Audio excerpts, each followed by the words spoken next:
100% pure original తేనె ఇది. ఇది నా చేతులతో నేను తీసిన తేనె. దీనికోసం స్టోరీ ఉంది చెప్తాను మీకు. ఈ తేనెపట్టు కథ ఏంటంటే, లాస్ట్ ఇయరు మా కంపెనీ వెనకాల యార్డ్‌లోను తేనెపట్టు పట్టింది. సో, దానికి తేనె ఉందని నాకు అర్థమైంది. దాన్ని ఏదోలా తీయాలి. మార్నింగ్ టైమ్ తీసామనుకోండి, తేనెటీగలు చెల్లాచెదురైపోయి ఎవరో ఒకరిని కుడతాయి. మళ్ళీ అది ఇబ్బంది. సో, నేనేం చేశాను, సాయంత్రం వరకు వెయిట్ చేసి, అందరూ జనాలు వెళ్ళిపోయిన తర్వాత, ఒక క్లాత్‌కి లైట్‌గా మంట పెట్టి, పొగొచ్చేలాగా పొగ క్రియేట్ చేసి, ఆ పొగ తేనెపట్టు దగ్గర పెట్టాను.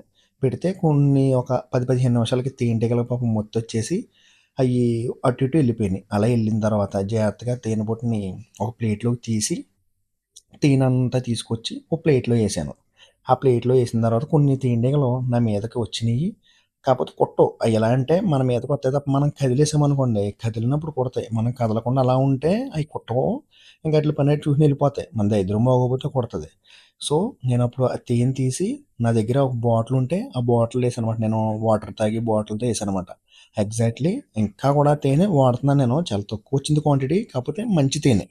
యాక్చువల్‌గా దీని వ్యాక్స్ కూడా చాలా టేస్ట్‌గా ఉంటదనమాట. మీరెప్పుడైనా ట్రై చేయండి.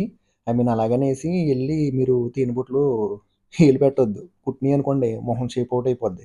నాకేంటంటే చిన్నప్పుడు మా తోటలో మా తాతయ్య గారు మా మామిడి చెట్లకి ఎప్పుడన్నా పడితే తీపించేవారుమాట. అలా చూసిన ఎక్స్‌పీరియన్స్ మీద ఈరోజు ట్రై చేశాను. వర్కౌట్ అయింది. ఇలా ఫస్ట్ టైమ్ కాదులెండి. 2, 3 సార్లు తీశాను ఆల్రెడీ.